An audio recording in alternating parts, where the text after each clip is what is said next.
Job card कसं काढायचं हाच प्रश्न आता प्रत्येक जण विचारतोय. कारण ज्यांचं नाव घरकुल यादीमध्ये आलेलं आहे, ज्यांच्या नावावर घरकुल मंजूर झालेलं आहे, त्या प्रत्येकाला जॉब कार्ड नंबर लागतोय. आणि ज्यांना आता नवीन घरकुल योजनेचा फॉर्म भरायचा आहे त्यांना सुद्धा जॉब कार्ड नंबर लागतोय. आणि महाराष्ट्र सरकार, भारत सरकारच्या अजून अशा काही योजना आहेत त्यासाठी जॉब कार्ड लागत असतं.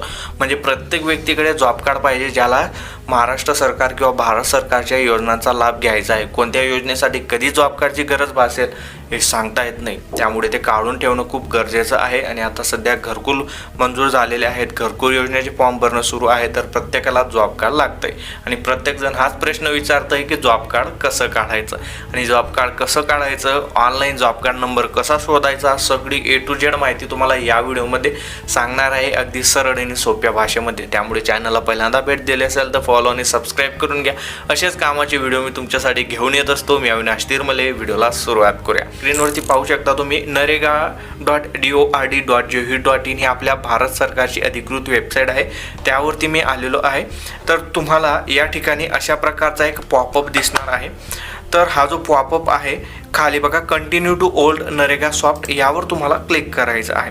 त्यानंतर थोडं खाली जर का आले तुम्ही तर येथे बघा स्टेट नावाचा पर्याय दिसेल, त्यामध्ये आपलं जे राज्य आहे ते सिलेक्ट करून घ्यायचं आहे. त्यानंतर खाली तुम्हाला आपलं राज्य सिलेक्ट झालेलं आहे त्यावर महाराष्ट्रावरती क्लिक करायचं आहे.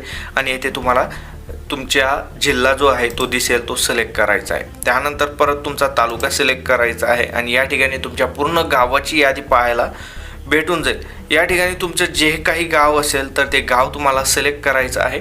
आणि येथे बघा जॉब कार्ड रिलेटेड रिपोर्ट, आणि येथे 3 नंबरचा पर्याय आहे जॉब कार्ड एम्प्लॉयमेंट रजिस्टर, यावर क्लिक करायचं आहे. जसंही तुम्ही या ठिकाणी क्लिक करणार आहात तुमच्या गावाची जॉब कार्ड यादी तुम्हाला पाहायला भेटून जाईल. ज्या ज्या लोकांचे जॉब कार्ड तयार झालेली आहेत तर त्यांचे नाव आणि त्याच्यासमोर त्यांचा जॉब कार्ड नंबर पाहायला भेटून जाईल. आता या पूर्ण यादीमध्ये तुमचं नाव आहे का ते चेक करायचं आहे.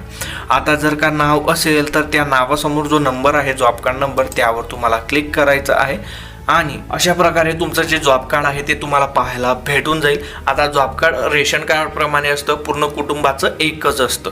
आणि ते या जॉब कार्डमध्ये कुटुंबातील सदस्यांची नावं असतात. आणि त्या ठिकाणी कोणकोणाचं नाव आहे, तुमच्या कुटुंबातील कोणत्या व्यक्तीचं नाव आहे ते पाहायला भेटून जाईल. याचा स्क्रीनशॉट काढून याचे प्रिंट काढून तुम्हाला ज्या ठिकाणी लागणार आहे त्या ठिकाणी देऊ शकता. आणि हा जो जॉब कार्ड नंबर आहे तुम्ही घरकुल यादीसाठी देऊ शकता, घरकुल योजनेचा फॉर्म भरणार असाल त्या ठिकाणी देऊ शकता, किंवा इतर कुठल्याही योजनेचा लाभ घेत आहे ज्या ठिकाणी जॉब कार्ड लागतं आहे तिथे तुम्हाला भेटून जाईल. आणि या ठिकाणी बाजूला पाहू शकता जर का तुमचं जॉब कार्ड यादीमध्ये नाव असेल तुमच्या गावाच्या, तर असं जॉब कार्ड तुम्हाला पाहिजे असेल तर तुमच्या गावातील जो रोजगार सेवक असेल किंवा ग्रामपंचायत ग्रामसेवकांकडून तुम्ही अशा प्रकारचं जे जॉब कार्ड आहे, जे पुस्तक आहे तर ते बनवून घेऊ शकता. 1 रुपया खर्च लागत नाही जर का तुमचं नाव तुमच्या गावाच्या जॉब कार्ड यादीमध्ये असेल. परंतु जर का तुमच्या गावाच्या जॉब कार्ड यादीमध्ये तुमचं नाव नसेल, तुमचा जॉब कार्ड नंबर तयार झाला नसेल, तर मग तुम्हाला जॉब कार्ड तयार करून घ्यावं लागेल. आता ते कसं तयार करायचं ते पाहूया. तर नवीन जॉब कार्ड तयार करण्यासाठी तुम्हाला एक जॉब कार्डचा फॉर्म लागत असतो. स्क्रीनवरती तुम्ही त्याला पाहू शकता, नमुना नंबर 9 हा जॉब कार्ड फॉर्म भरून तुम्हाला तुमच्या गावच्या ग्रामपंचायत किंवा जो रोजगार सेवक असतो त्याकडे जमा करावा लागत असतो. एकदम सोपी माहिती यामध्ये भरायची आहे, जसं की तुमच्या गावाचं नाव, ग्रामपंचायत, तालुका, जिल्हा, दिनांक, खाली कुटुंब प्रमुखाचे नाव, त्यानंतर अर्जदाराचे नाव, तुमचा जो पत्ता आहे तो टाकायचा आहे, मोबाईल नंबर टाकायचा आहे, तुमची जात कोणती आहे म्हणजेच कॅटेगरी कोणती आहे, अल्पसंख्याक आहात का, आम आदमी विमा योजनेचा लाभ घेतला आहे का. एकदम सोपी माहिती तुम्हाला भरायची आहे. या ठिकाणी 4x6 तुमच्या पूर्ण कुटुंबाचा एक फोटो लावायचा आहे.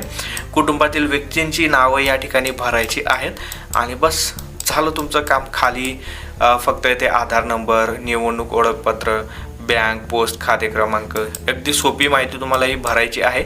आणि हा फॉर्म आवश्यक असलेले कागदपत्रे जसं की तुमच्या कुटुंबातील सर्व व्यक्तींचे आधार कार्ड जोडायचे आहे, रेशन कार्डचं झेरॉक्स जोडायचं आहे, बँक पासबुकचं झेरॉक्स, मतदान कार्डचं झेरॉक्स तुम्हाला यासोबत जोडायचं आहे, प्रत्येक व्यक्तीचं, कुटुंबातील प्रत्येक व्यक्तीचं. आणि ते जोडून हा फॉर्म भरून तुम्हाला तुमच्या गावातील जो रोजगार सेवक असेल, ग्रामसेवक असेल त्यांच्याकडे जमा करायचे आहेत. आणि 2-3 दिवसात तुम्हाला तुमचं जॉब कार्ड भेटून जात असतं. आणि फॉर्म जमा केल्यानंतर ते बघा कुटुंब नोंदणी अर्जाची जी पावती आहे तर ती त्यांच्याकडून तुम्हाला घ्यायची आहे. जॉब कार्ड बनवण्यासाठी कुठलाही पैसा लागत नाही, ही गोष्ट लक्षात ठेवा. महाराष्ट्र सरकार, भारत सरकारची ही फ्री सर्व्हिस आहे. तर अशा प्रकारे तुम्ही तुमचं जे जॉब कार्ड आहे तर ते काढू शकतात, जर का तुमचं नाव तुमच्या गावाच्या जॉब कार्ड यादीमध्ये नसेल. आणि जर का ते जॉब कार्ड यादीमध्ये असेल तर ते तुम्हाला ॲक्टिव्ह करून घ्यावं लागेल, जर का ते ॲक्टिव्ह नसेल. आता ते ॲक्टिव्ह कोणाकडून करायचं ते सुद्धा तुमच्या गावातील जो रोजगार सेवक आहे तर तो करून देत असतो. सगळी माहिती तुम्हाला सांगितलेली आहे सरळ आणि सोप्या भाषेमध्ये. तरी तुमच्या काही शंका असतील तर तुम्ही मला कमेंटमध्ये विचारू शकता. हा व्हिडिओ जास्तीत जास्त लोकांपर्यंत शेअर करा, कारण आता सध्या प्रत्येकाला जॉब कार्ड लागतं आहे आणि या गोष्टी कोणी समजावून सांगत नाही. हा व्हिडिओ स्टोरीला ठेवा, स्टेटसला ठेवा, तुमच्या गावाच्या व्हॉट्सअप ग्रुपमध्ये शेअर करा, म्हणजे प्रत्येकापर्यंत ही माहिती पोहोचेल. आणि अशाच कामाचे व्हिडिओ पाहण्यासाठी फॉलो आणि सबस्क्राईब करून घ्या कम्प्युटर वर्ड सेंटर. मी अविनाश तिरमले. पुन्हा भेटू अशाच एका नवीन आणि माहितीपूर्ण व्हिडिओमध्ये. तोपर्यंत जय महाराष्ट्र, जय खानदेश.